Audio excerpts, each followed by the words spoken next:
Terus kami berdoa dan mengucap syukur. Amin. Baik ya. Saya mau tanya, untuk pelatih yang terakhir apa? Karena ada 1A weekend praktik, ada 1B ya. Coba tanya dulu.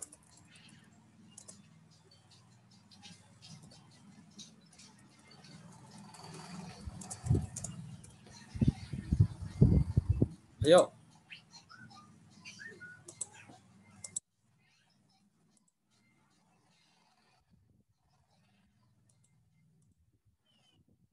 Ayo. Saya buka tema hari ini. Oke, saya karena begini ya. Hari ini pertemuannya adalah pelajaran ke-7 tentang hukum-hukum Alkitab terhadap hidup di perguruan tinggi dan umum. Pelajaran sebelumnya itu tentang pengenalan identitas diri. Apakah sudah dapat? Ada tugas, ada kuis dari situ.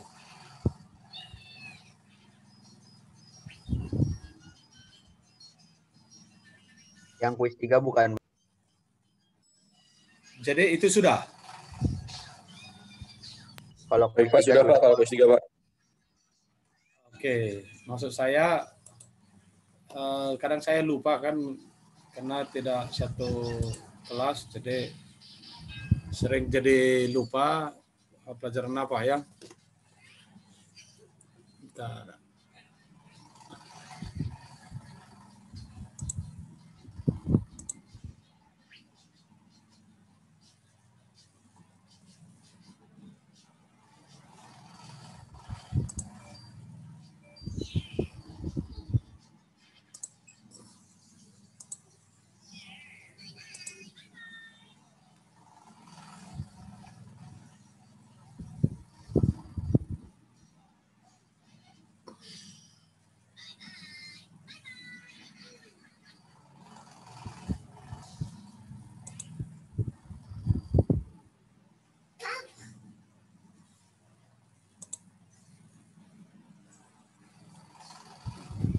Pelajaran kelima, identitas manusia dan panggilan Tuhan berdasarkan Alkitab. Apakah itu sudah?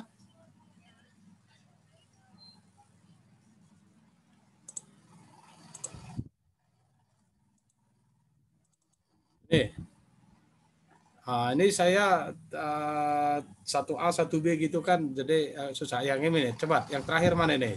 Ini kira-kira gimana?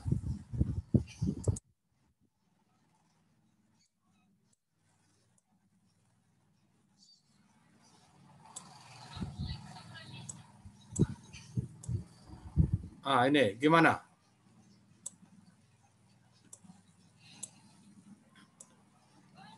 Pernah ingat ini?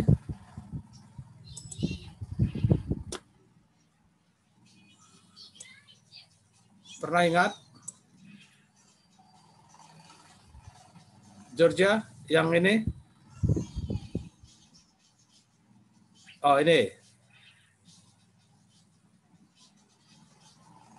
Di sini ada kuis 4. Sudah? Baru sampai sepertinya belum, Pak. Belum ya? Berarti 1B yang kemarin itu sepertinya ya? Iya, Pak. Oke.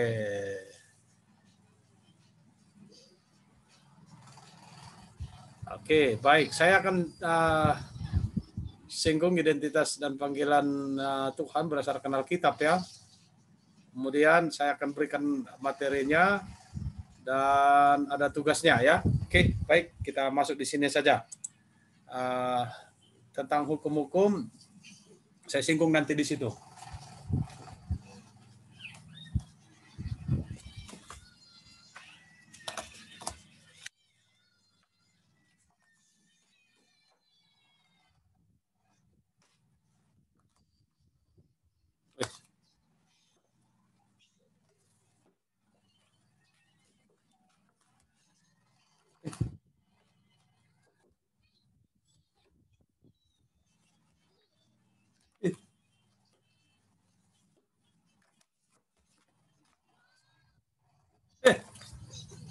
Sorry. Maaf. Oke.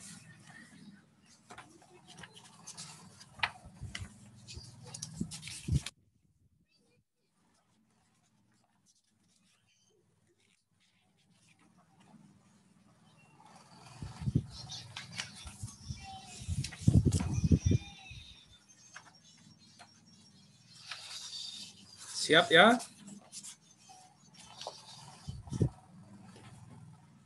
Ah.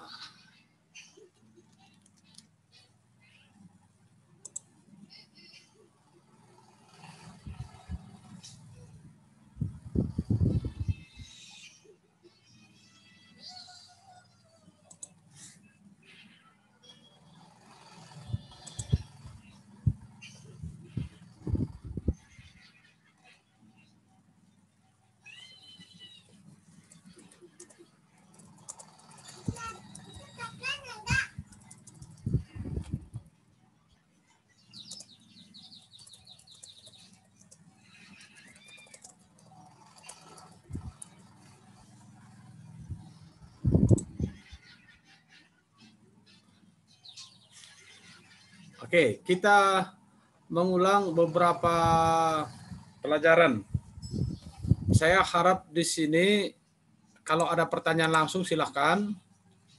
Saya coba berceramah dan sejauh mana perhatian kalian untuk bisa menangkap ini, dan di kuis terakhir saya minta tetap bahwa tugasnya mencatat apa yang kita diskusikan, apa yang menjadi ceramah saya untuk hari ini.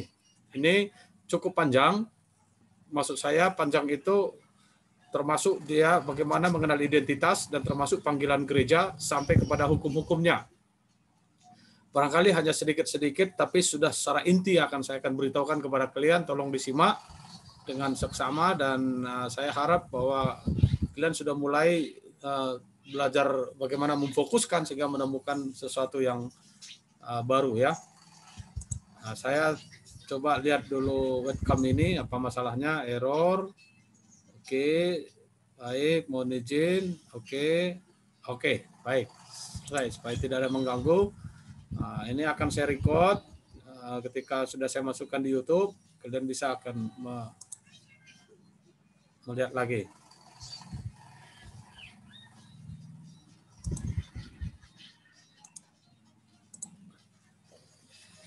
Baik, kita mulai dari awal. Identitas, mengenal identitas seorang Kristen. Atau saya katakan mengenal identitas saya sebagai ciptaan Tuhan di bumi, di dunia ini. Ya, kita harus mengakui bahwa semua manusia itu adalah ciptaan Tuhan. Walaupun kadang mereka yang diciptakan itu tidak membicarakan Tuhan, tetapi membicarakan dari sisi kehidupan manusianya. Itu harus kita pahami ya sejauh itu. Tetapi seorang ciptaan Tuhan, ada kerusakan yang terjadi pada manusia itu. Oke, maaf. Sebelum kita lanjut, saya ingat bahwa kita belum berdoa ya. Sudah berdoa? Sudah ya? Oke, maaf. Kadang-kadang saya di mimbar juga begitu. Bisa 2 kali berdoa karena terlalu mikir materi, jadi lupa apa yang barusan saya lakukan. Bapak berkata 2 kali, Pak. Jadi itu unik gitu ya. Oke, saya konsentrasi ke materi, jadi lupa sudah berdoa. Baik, ini harus kita pikirkan bahwa kita itu harus menyadari ada kerusakan pada manusia di dunia ini di hadapan Tuhan. Itu harus disadari. Kalau itu tidak disadari, bahasa Alkitabnya saya katakan ya, malanglah seseorang tidak menyadari dirinya di hadapan Tuhan. Ya, kelihatannya baik tapi sebenarnya tidak baik. Karena kerusakan pada manusia itulah memerlukan Sang Pencipta untuk memperbaiki. Amin. Benar ya? Jadi sama seperti ilustrasi ketika kita membuat kerajinan kreatif dari tanah liat menjadi satu pot bunga kah dia, atau sejenis aksesoris dalam rumah, dan jatuh, pecah, Yang memperbaiki itu adalah yang membuatnya. Sebab yang membuatlah tahu persis bagaimana dia dulu membuatnya. Sama halnya dengan seorang manusia yang harus menyadari dirinya yang sudah rusak di dunia ini, perlu sang pencipta yang menjadikan dia sebagai manusia untuk memperbaikinya.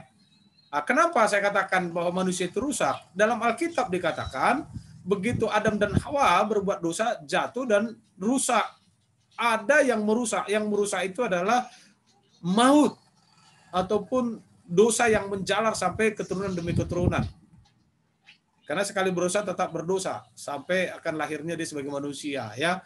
Jadi kita tidak boleh menyalahkan juga kenapa harus Adam berdosa. Ya, tidak bisa. Ya, kata manusia adalah kita adalah manusia. Berarti waktu manusia memberontak, ya kita juga ikut memberontak. Jadi pemberontakan manusia secara kelarian itu sudah terjadi sampai zaman demi zaman. Sampai Tuhan akan datang atau kiamat. Karena itulah Tuhan mau memperbaiki. Dengan cara dia harus datang kepada ciptaannya, dia harus menyatakan apa yang seharusnya ciptaan lakukan terhadapnya, apa yang harus ciptaan perbuat di hadapan Tuhan, Sang Pencipta, dan dia harus memperbaiki dengan cara dia mati di kayu salib untuk perbaikan roh, jiwa, tubuh manusia. Kapankah jiwa, tubuh, roh manusia diperbaiki? Tahap pertama sebenarnya ketika Tuhan sudah melakukan karya penebusan, karya penyelamatan atau perbaikan di kayu salib, yang diperbaiki pertama adalah roh kita. Kenapa roh kita? Sebab waktu Adam dan Hawa jatuh dalam dosa, roh kita itu memang terpisah, jadi tidak bisa ada hubungan dengan Tuhan. Tapi Tuhan Yesus datang untuk memperbaiki itu. Yang kedua, jasmani ini ada jaminan untuk menjadi jasmani kudus ketika pada masa pengangkatan. Ya, jadi pengangkatan itulah ada perubahan pada jasmani fana menjadi jasmani kudus. Itu janjinya yang akan terjadi di kemudian hari. Atau hal-hal yang kita lihat intinya kedua.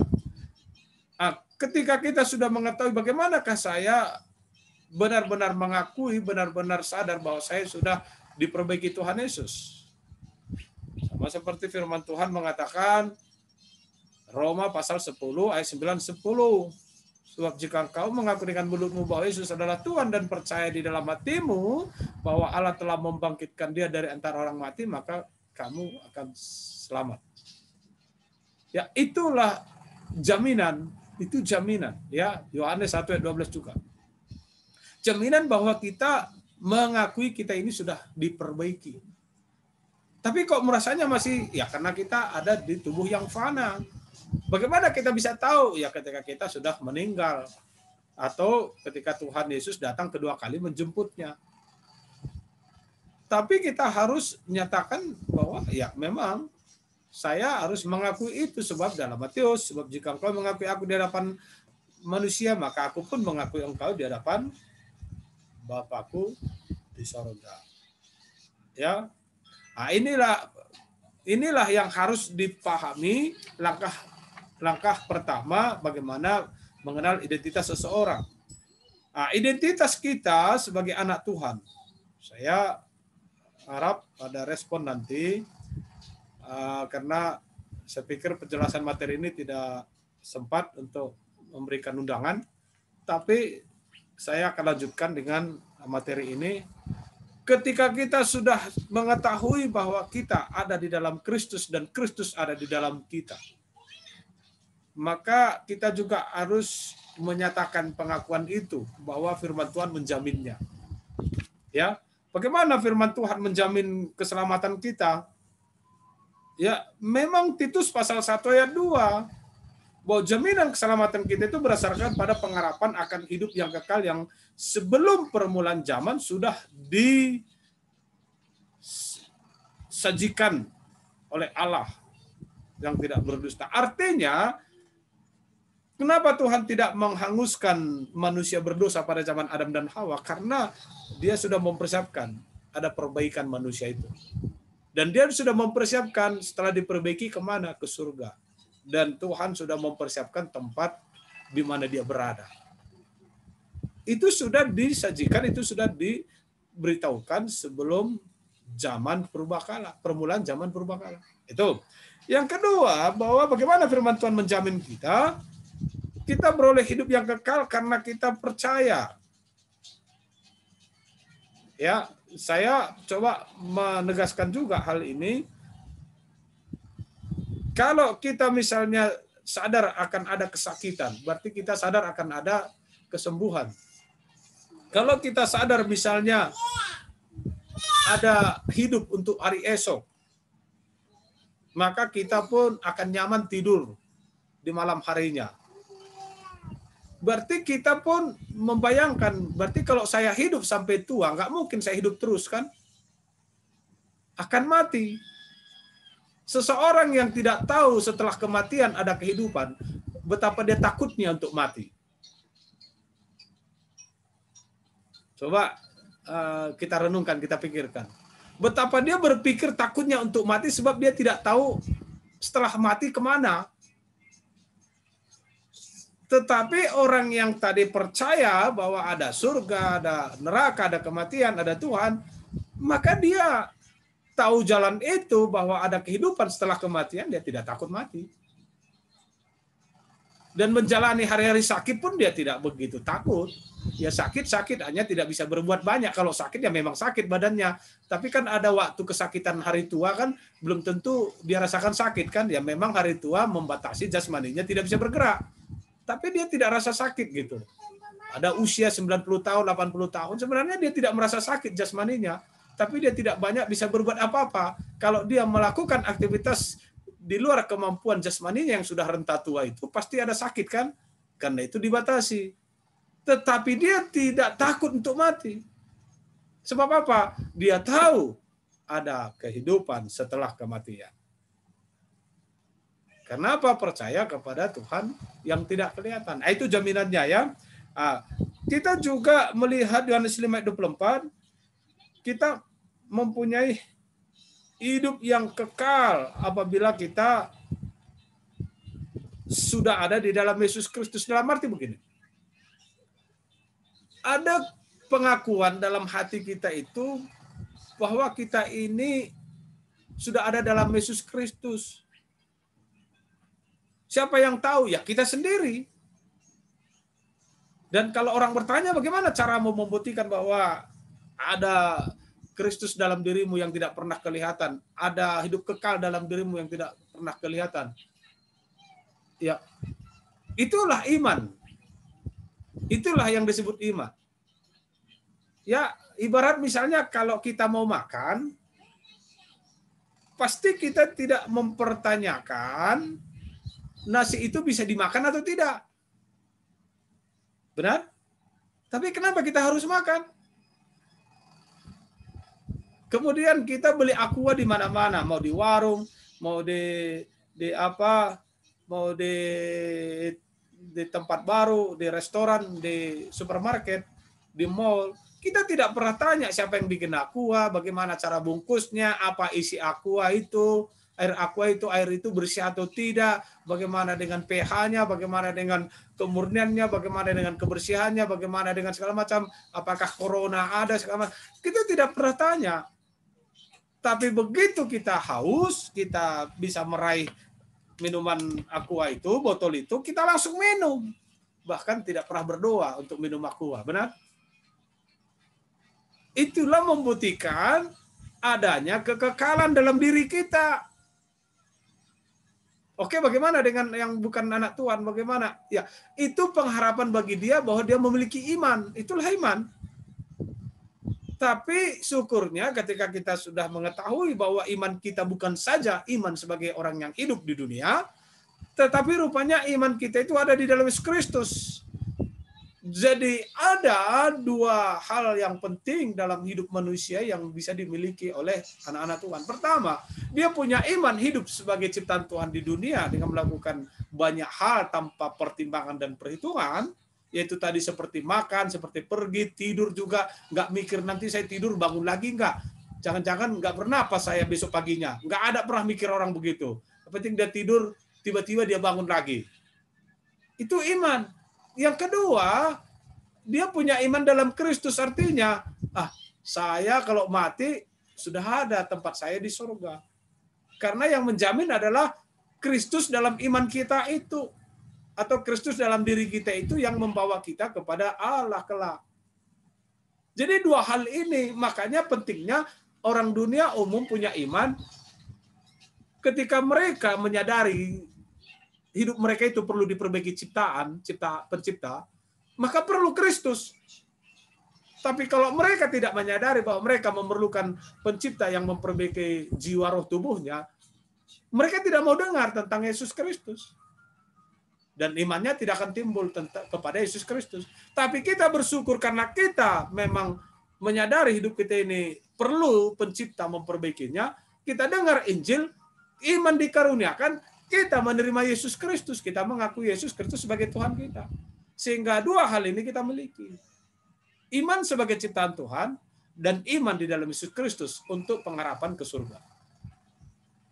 Itu jaminan keselamatan. Dan ada banyak ayat-ayat yang mendukung itu. Roma pasal 8 ayat 35-39, Yohanes 6 ayat 37, Yohanes 10 ayat 28, Filipi 1, dan 1 Petrus 5, 1 Yohanes 5. Saya akan kopikan nanti, saya akan berikan. Ya, kita masuk kepada panggilan gerejawi, panggilan kepatuhan, ketaatan kepada gereja. Nah, gereja, sering kita mendengar bahwa banyak orang berbicara gereja itu berbicara gedung gereja, berbicara nama gereja.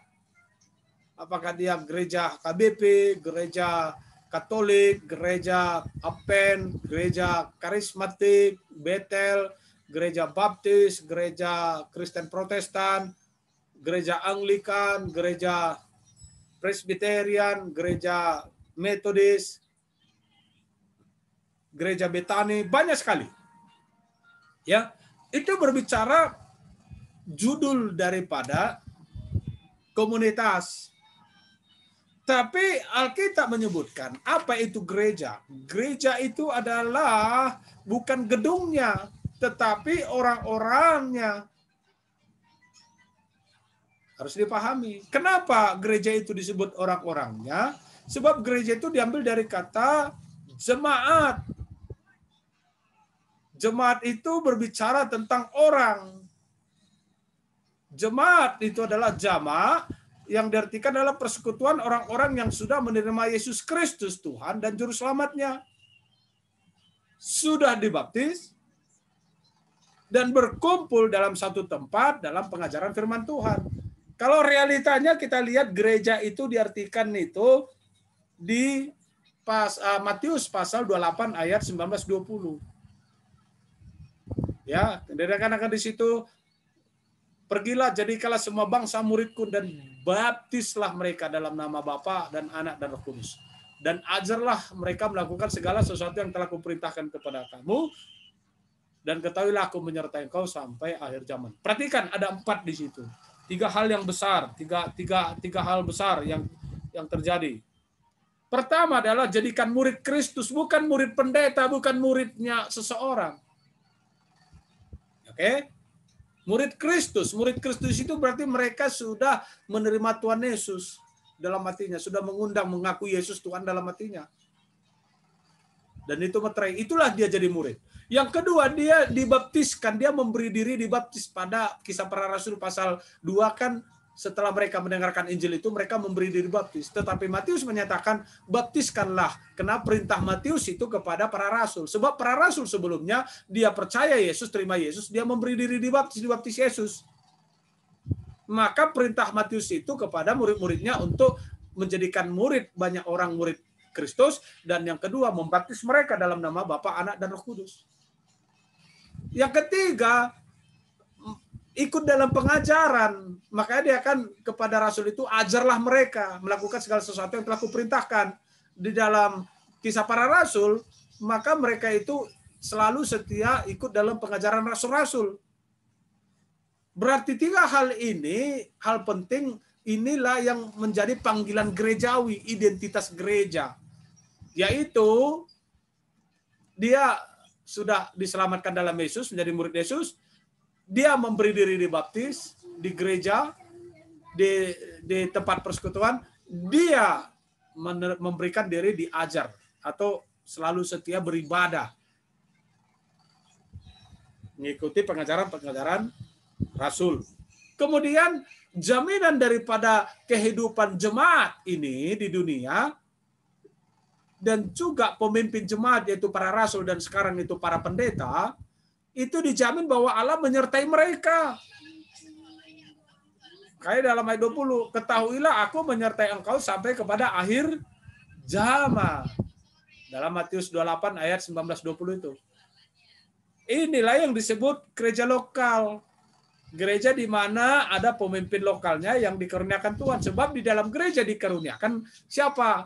Di dalam ibadah kepada Tuhan dikaruniakan pekerja-pekerjanya. Pertama, nabi, imam, para rasul, dan guru-guru, yaitu para pendeta, penginjil, dan pengajar.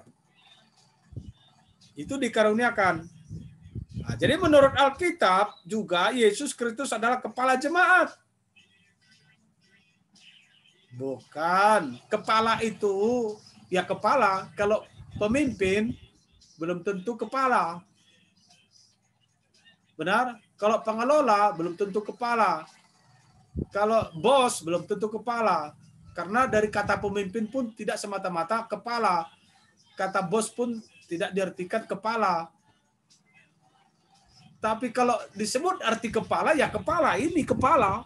Benar?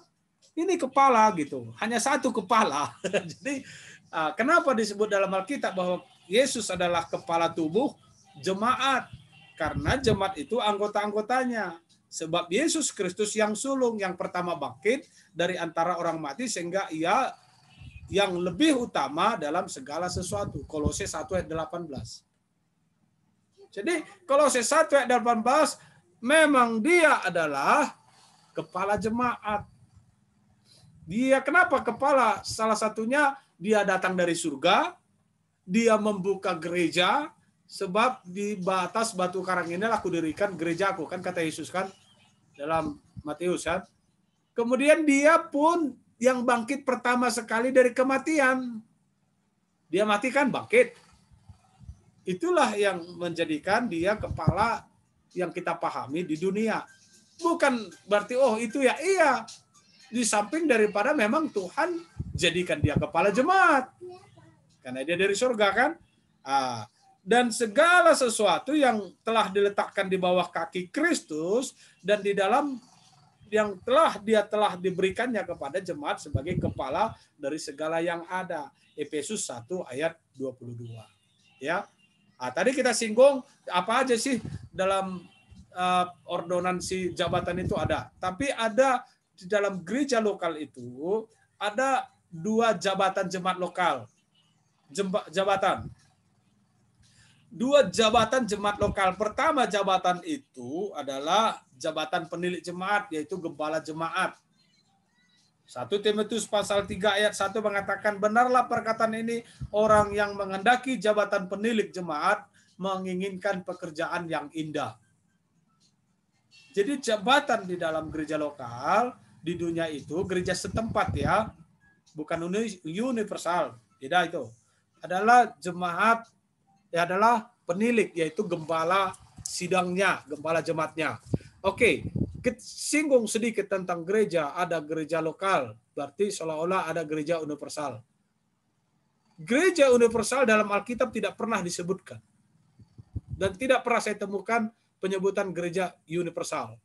Yang ada dituliskan dalam Alkitab dan Perjanjian Baru, gereja lokal, gereja setempat. Gereja di mana ada berkumpul orang-orang percaya, beribadah kepada Tuhan dan dipimpin oleh seorang gembala jemaat. Tapi kenapa ada penyebutan gereja universal? Karena adanya pertemuan antara gereja-gereja lokal. Tapi tidak boleh disebutkan sebenarnya gereja universal. Tapi biarlah dia bisa disebutkan ya pertemuan gereja-gereja ataupun pertemuan orang-orang percaya. Itu ya. Jabatan yang berikutnya, yang kedua adalah jabatan diaken. Demikian juga diaken-diaken haruslah yang orang terhormat, jangan bercabang lidah, jangan penggemar anggur, jangan serakah, melainkan orang yang memelihara rahasia iman dalam hati nurani yang suci. 1 Timotius pasal 3 ayat 8 sampai 9. Dua jabatan ini yang ditetapkan dalam gereja lokal. Di mana? Di seluruh dunia. Karena gereja lokal adanya di dunia. Kemudian kita lihat ada dua upacara jemaat lokal. Upacara jemaat lokal. Yang pertama upacara baptisan.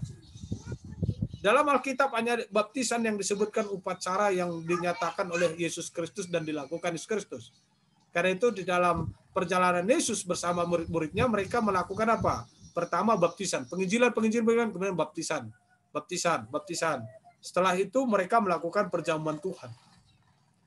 Jadi dua upacara ini, baptisan dan perjamuan Tuhan itu menjadi ketentuan yang Yesus tunjukkan dan Yesus ajarkan, kemudian Yesus lakukan di dunia dalam membangun gereja lokal, dalam gereja-gereja. Yang berikutnya kita lihat apa tanggung jawab jemaat lokal atau gereja lokal, yaitu pergi dan jadikan murid. Seperti tadi, itu adalah tanggung jawab kita, Matius 28. Yang menjadikan sekarang, zaman sekarang, kalau dulu oleh para rasul, sebab para rasul yang pada saat itu benar-benar menerima semua firman Tuhan itu. Tapi sekarang kita sudah belajar juga.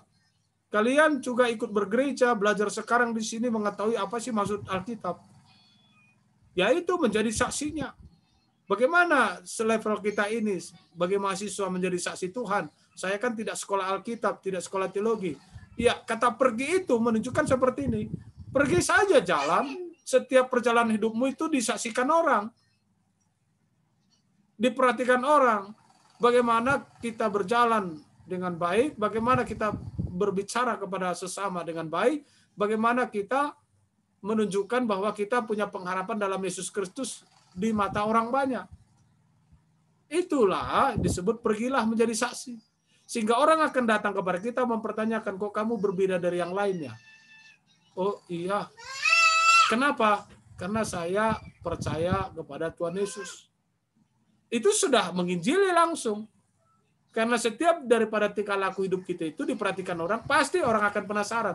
Pasti orang akan menjadi memperhatikan.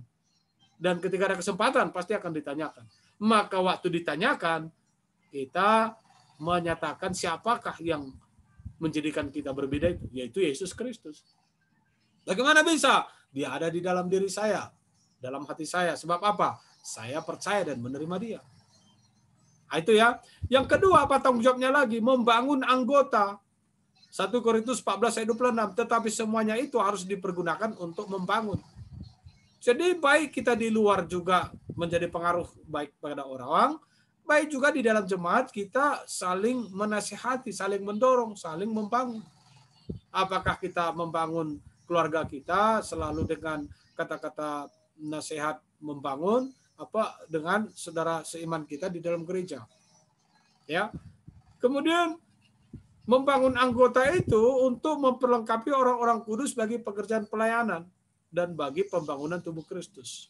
Ibarat kalau kalian misalnya ada persekutuan PMK di STP, ya kalian saling membangun, saling mendoakan. Demi apa? Demi pelayanan itu, pelayanan kepada orang-orang kudus, orang-orang percaya. Nah, kalau kalian misalnya ada di gereja masing-masing, kalian membangun juga. Misalnya dengan kesetiaan kalian itu sudah membangun gereja. Baru dengan ikut berdoa, membangun gereja. Baru dengan ikut membaca Alkitab bersama, membangun gereja. Tubuh Kristus, gereja. Baru dengan mendengarkan firman Tuhan, membangun gereja, tubuh Kristus. Itu semua peran-peran untuk membangun gereja, membangun tubuh Kristus. Dan yang ketiga adalah tanggung jawab jemaat lokal, mengajar anggota. 1 Korintus 12:28, 2 Timotius 3:16. Dan Allah telah menetapkan beberapa orang dalam jemaat. Pertama sebagai rasul, kedua sebagai nabi, ketiga sebagai pengajar. Zaman sekarang adalah para pendeta, gembala, kemudian para penginjil dan guru-guru sekolah minggu. Mereka mengajarkan firman Tuhan dengan setia. Mereka tidak menuntut apa-apa, walaupun firman Tuhan katakan patutlah seorang pekerja mendapat 2 kali lipat upahnya dari mereka yang menerima pengajaran. Itu di dalam Tesalonika. Berarti setiap pengajar firman Tuhan patutlah dia mendapatkan upahnya dari kalian yang mendapat pengajaran. Apa itu? Ya kalau kalian bisa memberi sesuatu, ayolah saya bisa traktir sekali, itu. Kalau misalnya saya memberikan hatiku kepadamu, ya bagaimana hatimu hanya satu memberikan kepada manusia? Ya hati kita berikan kepada Tuhan di dalam roh dan kebenaran kan. Nah, terus apa yang saya bisa berikan kepada pengajar saya, pengajar firman Tuhan? Ya gampang aja. Kalau kita misalnya dapat rezeki dari Tuhan karena pekerjaan kita, karena berkat kita atau berkat orang tua, kita mendapatkan bagian dari Tuhan memberkati orang tua kita, maka kita bersyukur, kita berikanlah sesuatu itu kepada pengajar firman Tuhan. Itu namanya berbagi, dan firman Tuhan yang mengatakan itu adalah nyata, dan maksud Tuhan pun mengatakan itu berbagi secara finansial dari dunia ini. Ya kalau zaman dulu mungkin bukan uang, zaman dulu bisa beras, bisa padi, bisa gandum, bisa ada ayam, bisa ada buah. Kalau zaman sekarang misalnya, oh saya mau kasih kepada Pak Sahala buah, datanglah ke rumah kasih buah atau ke kantor kan gitu. Iya. Jadi harus begitu, dan itu firman Tuhan. Mari kita baca firman Tuhan ya. Ya dalam arti ini patut mendapat bagian itu ya. Saya lihat patut mendapat bagian.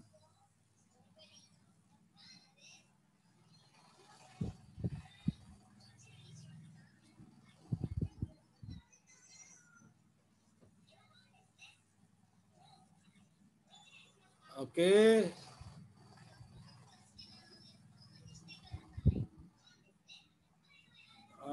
Mana dia?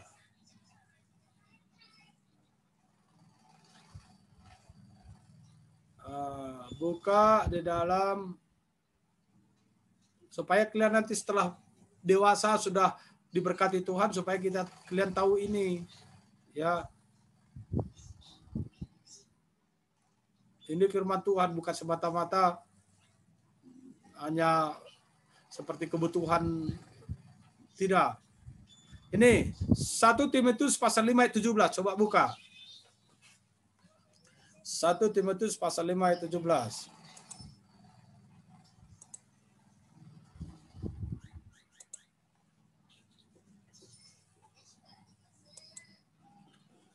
Baik Pak, 1 Timotius 5 ayat yang ke-17 ya Pak. Coba baca. Baik Pak, penatua yang baik pimpinannya patut dihormati 2 kali lipat, terutama mereka yang dengan jerih payah berkhotbah dan mengajar. Terutama mereka yang jerih payah berkhotbah dan mengajar. Jadi kalau ibarat ilustrasi yang sederhana, saya mau tanya begini. Kira-kira kalian kuliah di STP itu, kalian bayar apa di sana?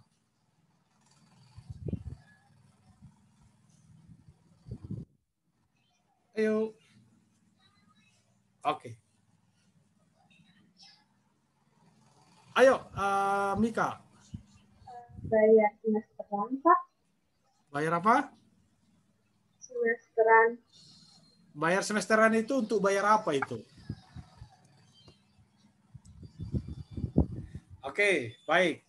Saya beralih kepada sekolah swasta. Sekolah swasta, kalian pernah perhatikan ya, mungkin kalian pernah lihat brosurnya. Ada uang pembangunan, perdana lah ya. Ada uang kuliah SKS. Ada uang pendaftaran, ada uang formulir, ada uang apapun. Berarti intinya apa? Sebenarnya kan seseorang yang membuka lembaga, dia sudah punya modal untuk tempat. Berarti yang perlu apa dibayar? Dosen-dosennya. Benar? Berapa? Kan dosen itu pun dibayar berdasarkan SKS yang dilakukan. Berapa SKS dia mengajar, maka dibayarkanlah sesuai SKS-nya. Nah, coba bayangin dari mana filosofi itu terjadi. Kenapa firman Tuhan pun menuliskan? Karena memang dasarnya dari firman Tuhan. Lantas kenapa harus begitu? Terus apa yang mau diberikan kepada pengajar? Masa tadi seperti yang saya ucapkan, hatikulah kuberikan kepadamu. Lah, orang manusia punya satu hati, dikasih lagi yang satu itu, terus hati yang satu itu nggak ada lagi dong. Artinya apa yang ada dalam diri kita diberkati Tuhan, tambah daripada apa jasmani kita ini, kita bisa berikan. Makanya itu firman Tuhan katakan, kalau ada 2 pakaianmu, berikan 1 kepada yang membutuhkan, kan gitu. Itu kata pemberian. Tetapi kalau yang patut untuk diterima seorang pengajar atau penilik firman Tuhan, berarti Tuhan sudah kasih tahu. Tuhan akan memberkati mereka yang benar-benar mengikuti firman Tuhan. Terus dari mana dia bisa tahu bahwa dia diberkati? Ya karena memang dia melakukan firman Tuhan. Dari mana dia bisa melakukan firman Tuhan? Karena memang dia mendengar firman Tuhan. Dari mana dia bisa mendengar firman Tuhan? Karena ada orang hamba Tuhan yang mengajarkan firman Tuhan itu. Oh begitu. Ujung-ujungnya apa? Terus masa nggak berterima kasih kepada pengajar? Nah, begitu maksudnya ya. Jadi saya hanya menekankan ini adalah pelajaran firman Tuhan supaya kalian nanti ketika sudah berkeluarga, dewasa, pikirkan kalian itu. Supaya kalian tambah diberkati dan dipakai Tuhan. Karena itu firman Tuhan. Itulah tanggung jawab jemaat lokal itu. Baik tanggung jawabnya si pengajar, bahwa pengajar harus mengajarkannya segala firman Tuhan. Baik juga anggota-anggota jemaat yang tidak dipanggil Tuhan secara khusus menjadi pengajar firman Tuhan, punya tanggung jawab untuk menghargai ataupun memberikan bagian pengajar 2 kali lipat. Ya. Kemudian yang terakhir adalah tanggung jawab jemaat lokal itu memberitakan firman Tuhan di hadapan Allah dan Kristus Yesus akan menghakimi orang yang hidup dan yang mati. Aku berpesan dengan sungguh-sungguh kepadamu demi pernyataannya dan demi kerajaannya, beritakanlah firman Tuhan. Siap sedialah baik atau tidak baik waktunya. Nyatakanlah apa yang salah, tegurlah dan nasihatilah dengan segala kesabaran dan pengajaran. 2 Timotius 4 ayat 1 sampai 2. Ya. Itulah inti daripada tentang gereja lokal atau panggilan kita kepada ketaatan ibadah dan gerejawi. Ada 3 materi yang kita sudah lihat. Bagaimana kita mengenal identitas kita di hadapan Tuhan, bahwa identitas kita ada 2 hal. Yang pertama, kita memang orang beriman yang punya iman secara manusia yang diciptakan Tuhan. Sehingga kita bisa tidur nyenyak, kita tahu bahwa hujan menjadi baik bagi kita, kita tahu bahwa kita bisa minum, kita tahu bahwa kita bisa bertumbuh, bisa besar, bisa berpikir baik, bisa bekerja dan menghasilkan. Itu dasarnya adalah karena iman. Orang yang tidak beriman pasti tidak bisa bekerja, pasti tidak bisa sekolah, ya, pasti tidak bisa mengikuti temannya, pasti tidak bisa bergaul. Tapi karena Tuhan mengerjakan iman itu dilakukan dalam hidupnya sehari-hari. Yang kedua, orang yang beriman di dalam Kristus, dia memiliki Kristus, dia memiliki hidup yang kekal, dia memiliki pribadi Tuhan, dia memiliki perbaikan hidupnya, dan dia bisa menjadi pengaruh yang baik dipakai Tuhan di dunia ini. Kenapa? Karena dia memiliki hal rohani yang diberikan oleh Tuhan, yang diimani dalam Yesus Kristus. Dan jaminan hidupnya kelak akan ke surga. Bagaimana seseorang yang memiliki hidup kekal itu dijamin Tuhan? Kita tahu tadi bahwa ketika kita tahu ada kehidupan setelah kematian, itu sudah jaminan. Kita tahu bahwa kita berbuat baik maka akan kita dapat kebaikan, itu adalah satu jaminan itu. Kita tahu bahwa kita berpikir lurus tulus, maka kita pun akan tenang, hidup nyaman, maka kita percaya itulah kekekalan. Ya, itulah kekekalan. Dan firman Tuhan menjamin orang yang dalam Yesus Kristus akan ke surga. Dan yang berikutnya panggilan ketaatan beribadah dan gerejawi adalah ada gereja lokal. Gereja lokal itu dipimpin hamba Tuhan, itu pendeta dan diaken. Kemudian kita punya 2 ordonansi, baptisan dan perjamuan Tuhan. Kemudian kita memiliki tanggung jawab sebagai jemaat lokal. Termasuk pendetanya pun jemaat lokal. Hanya diberikan dia panggilan khusus menjadi pemimpin jemaat atau pendeta atau pengajar dalam gereja lokal tersebut. Oke, sampai di sini ada pertanyaan? Saya ingin bertanya, Pak. Ya, silakan. Perbedaan pemuritan sama pengajar bedanya apa, Pak? Baik, terima kasih. Yang bertanya, Rio, Pak. Rio, oke. Baik, makasih Rio. Penginjil itu karunia Tuhan juga. Ya. Gembala, penginjil, dan pengajar itu karunia Tuhan juga. Berarti ada perbedaannya. Gembala tadi maksudnya pemimpin gereja ya. Benar Rio? Nah, kalau dia gembala, itu di dalam Timotius jelas diberitahukan. 1 Timotius pasal 3. Syarat-syarat gembala itu adalah, coba lihat 1 Timotius pasal 3 ayat 1. Supaya nanti bisa tahu perbedaannya.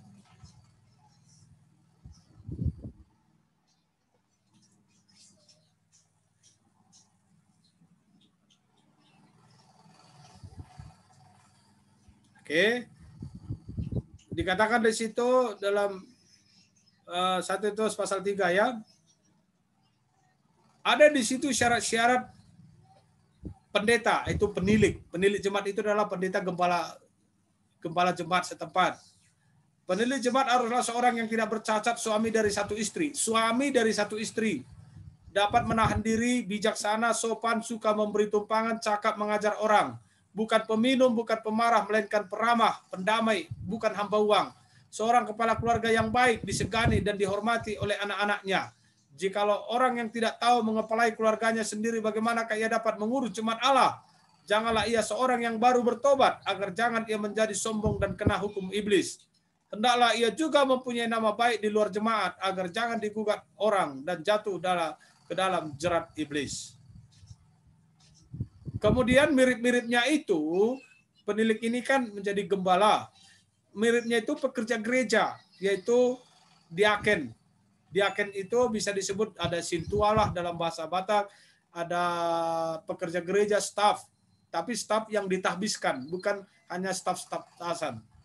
Ada diaken ini adalah ditahbiskan sama dengan pendeta. Namun dia di bawah pendeta, di bawah penilik. Apa syaratnya? Demikian juga diaken-diaken haruslah orang terhormat, jangan bercabang lidah, jangan penggemar anggur, jangan serakah, melainkan orang yang memelihara rahasia iman dalam hati nurani yang suci. Mereka juga harus diuji dahulu, baru ditetapkan dalam pelayanan itu, setelah ternyata mereka tak bercacat. Demikian pula istri-istri hendaklah orang terhormat. Berarti laki-laki, karena istri-istri hendaklah orang terhormat, jangan pemfitnah, hendaklah dapat menahan diri dan dapat dipercaya dalam segala hal. Dia akan harus suami dari satu istri. Dia akan harus suami dari satu istri dan mengurus anak-anaknya dan keluarganya dengan baik. Karena mereka melayani dengan baik, beroleh kedudukan yang baik, sehingga dalam iman kepada Kristus Yesus mereka dapat bersaksi dengan leluasa. Itu dia gembala, pendeta, diaken di dalam gereja. Nah, penginjil. Penginjil itu adalah mereka yang memberitakan Yesus Kristus adalah juru selamat. Apa itu Injil? Yang Injil itu ini, coba buka 1 Korintus.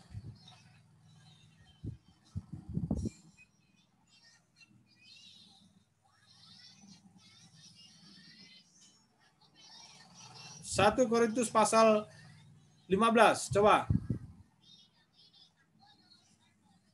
Sudah dapat? Rio, coba baca 1 Korintus 15 ayat 3, 4, 5. 3, 4, 5. 1 Korintus 15 ayat 3. Sebab yang sangat penting telah kusampaikan kepadamu, yaitu apa yang telah kuterima sendiri, ialah bahwa Kristus telah mati karena dosa-dosa kita, sesuai dengan kitab suci. Ayat 4, bahwa ia telah dikuburkan dan bahwa ia telah dibangkitkan pada hari yang ketiga sesuai dengan kitab suci. Ayat kelima, bahwa ia telah menampakkan diri kepada Kefas dan kemudian kepada kedua belas muridnya. Itulah Injil. Artinya Injil itu kisah tentang Yesus Kristus yang dinyatakan kitab suci bahwa dia akan datang ke dunia, yaitu Kristus, dan mati di kayu salib karena dosa kita sesuai dengan kitab suci. Kemudian dia dikuburkan dan pada hari ketiga dibangkitkan sesuai dengan kitab suci. Dan setelah dia dibangkitkan, dia menampakkan diri juga kepada Kefas. Kemudian kepada ke-12 murid sesuai dengan kitab suci. Itulah Injil. Dan Injil itu diberitakan oleh penginjil. Begitu. Oke, menjadi pertanyaan barangkali siapa aja yang bisa jadi penginjil? Siapapun anggota jemaat. Tapi biasanya ada yang khusus dipanggil. Kita semua bisa menginjili. Tapi biasanya penginjil itu memang diajari supaya dia bisa memberitakan Injil itu dengan lemah lembut, dengan tegas, dengan yakin, sehingga banyak orang akan menerima Injil itu dan diselamatkan oleh Tuhan Yesus. Tapi apakah anggota jemaat juga bisa menginjili? Bisa, ketika dia sukanya menginjili, dia sukanya memberitakan Injil, berarti karunia Tuhan ada padanya, dikasih menjadi karunia penginjil. Maka bisa disebut dia penginjil. Tapi kalau hanya anggota jemaat itu datang menasihati yang baik-baik, kemudian dia berbuat baik-baik, menunjukkan sikap hidup karakter yang baik-baik dimanapun, dia belum tentu bisa disebut sebagai penginjil, tetapi dia menyaksikan kebaikan Tuhan dalam dirinya. Tapi seorang penginjil, tiba-tiba dia ketemu orang, diceritakan Yesus Kristus mati bagi manusia untuk menyelamatkan manusia. Itu penginjil. Akhirnya gereja akan melihat itu. Kenapa? Banyak jiwa-jiwa yang dimenangkan untuk Kristus. Kemudian hamba Tuhan, pendeta akan mengatakan, mari kita tahbiskan saudara Rio menjadi penginjil. Maka bisa disebutkan dia labelnya evangelis kalau bahasa Inggris kan. Kalau bahasa Indonesia belum ada disebut. Bahasa Indonesia pendeta aja, PDT kan. Tapi kalau penginjil disebutlah gelarnya EF. Siapa aja yang bisa penginjil? Siapapun kaum profesional dalam Yesus Kristus. Siapapun, apakah dia menjadi sebagai mahasiswa, bisa ditabiskan menjadi penginjil. Karena menginjili waktu senggang dalam perkuliahan, menginjili waktu bersosialisasi. Dan memang dia dikaruniakan Tuhan jadi penginjil dan pendeta bisa melihat itu, maka pendeta memberitahukannya di tengah-tengah jemaat sehingga dia layak ditabiskan menjadi penginjil. Jadi bisa disebutkan namanya EF Rio. Siapa namanya? Mana nama lengkapmu? Rio Frediansyah. Begitu. Habis juga EF Mika Yeremia Not, EF Joan Febianti, EF Jonathan Hekel, EF Georgis, EF Gilbert, EF Leonardo. Bisa. Tetapi ya itu tadi, dia belajar penginjilan, dia tahu menginjili, sukanya juga datang selalu menginjili. Maka dia pantas ditahbiskan menjadi penginjil. Karena Tuhan yang mengaruniakan itu, bukan pendeta yang dorong-dorong, ayo kamu penginjilan supaya saya kasih kepadamu gelar EF. Enggak, memang dia dipimpin Roh Kudus, dia dipimpin Tuhan, selalu sukanya menginjili, memberitakan Injil. Ya, dia pantas ditahbiskan menjadi jabatan penginjil. Karena Tuhan yang karuniakan. Begitu. Kalau ada yang mau di antara kalian menjadi penginjil, saya bisa akan melatih menjadi penginjil, baru saya kasih namanya EF.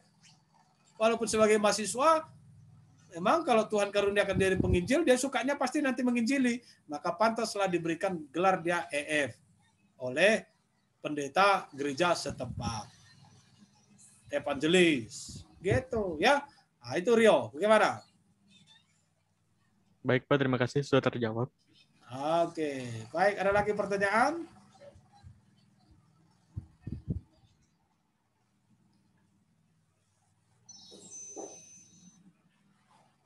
Ada lagi?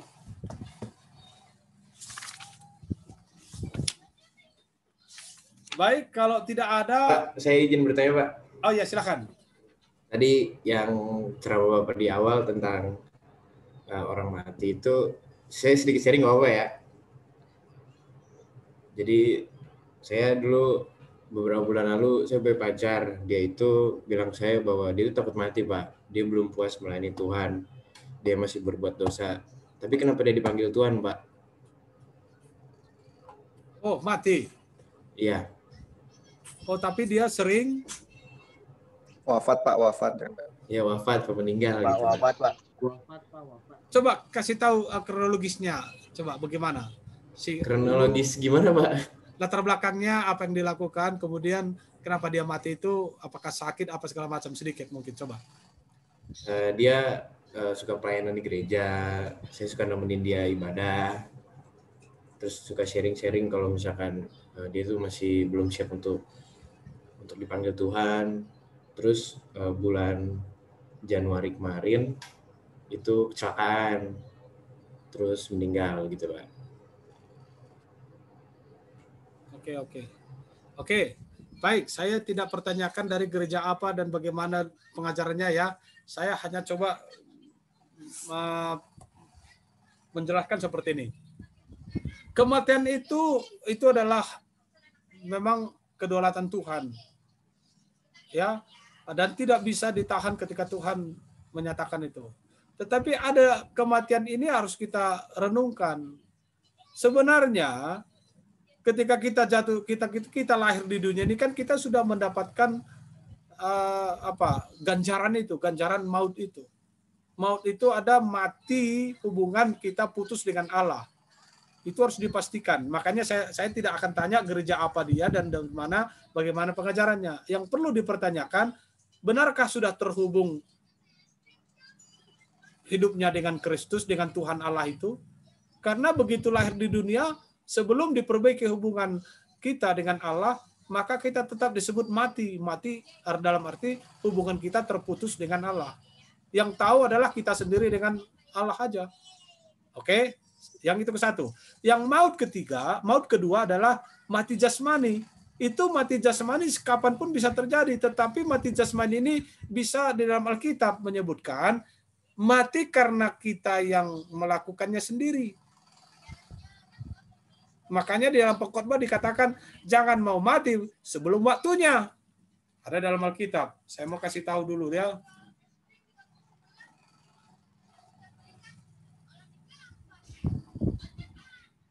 Mana dia? Pengkhotbah 7 ayat 17. Baca. Siapa tadi yang ngobrol namanya? Gilbert, Pak. Pengkhotbah berapa, Pak? Pengkhotbah 7 ayat 17.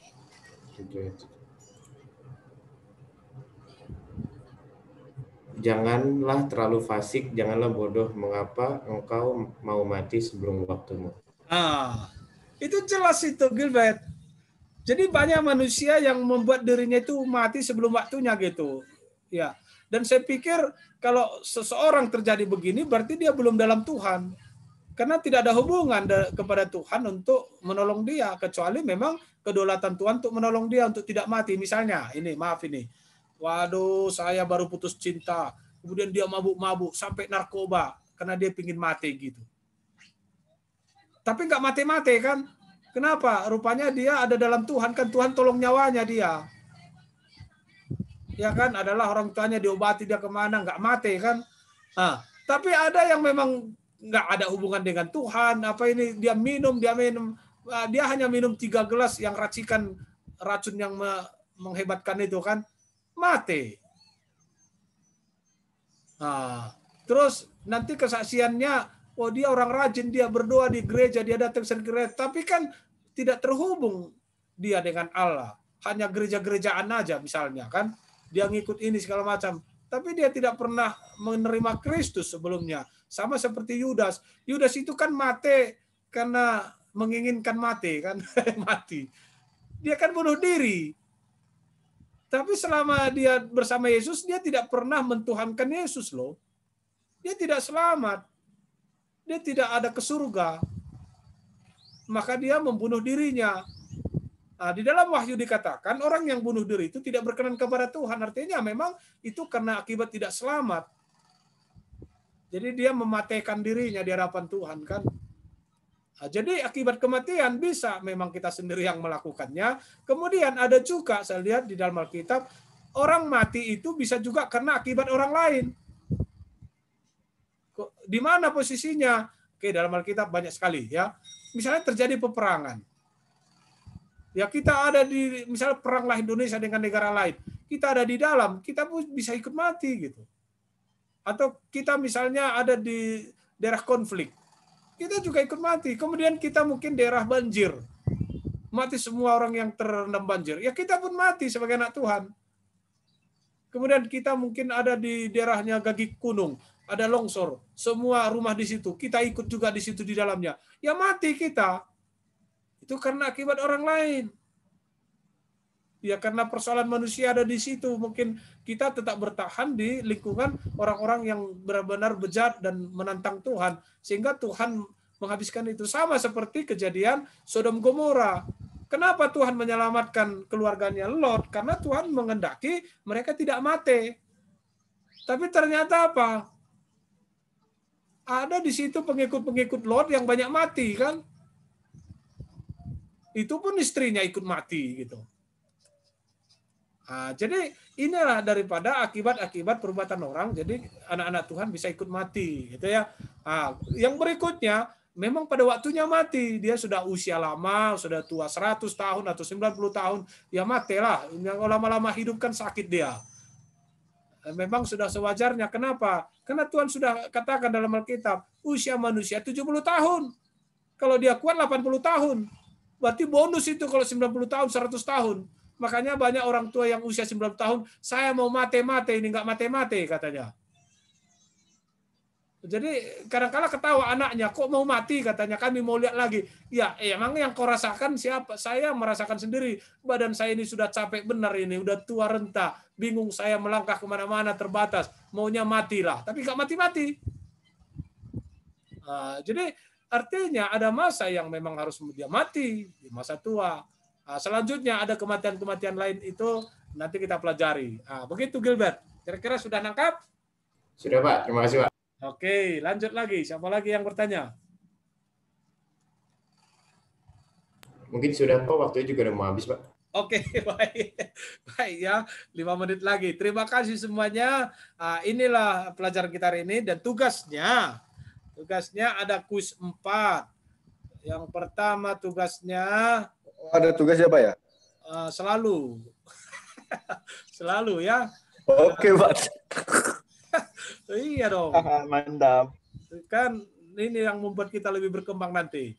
Tugasnya adalah mencatat kembali materi kita ini. Kan menguji daya tangkap, merenungkan ya materi ini ke dalam bentuk makalah.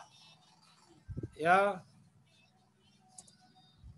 Makalah sesuai ketentuan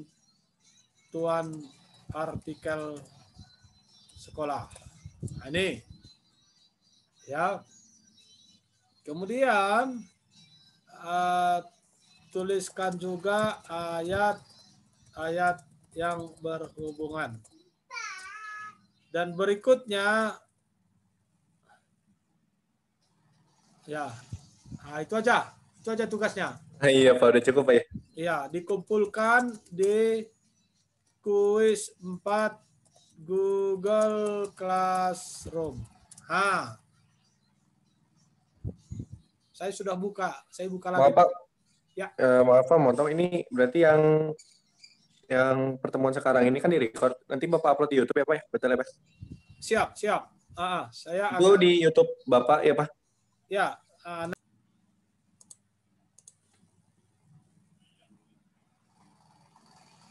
Ayo. Siapa yang belum pernah berdoa?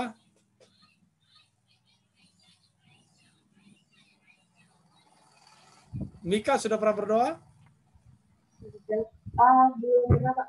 Belum. Oke, Mika aja lah ya. Mimpin doa kita. Suaranya kecil, Pak. Ya. Suaranya kecil. Ya, suara hati juga didengar Tuhan atau lo.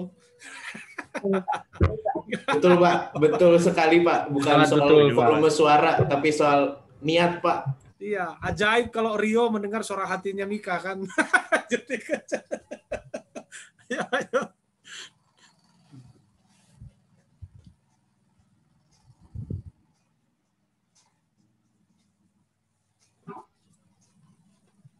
Sudah? Yuk. Mulai saja, Pak.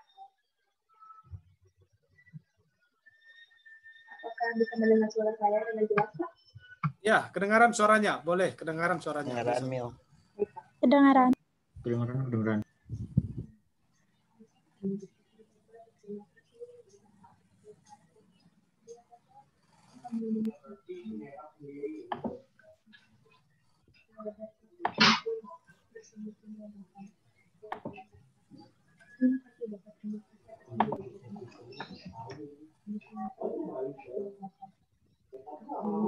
Terima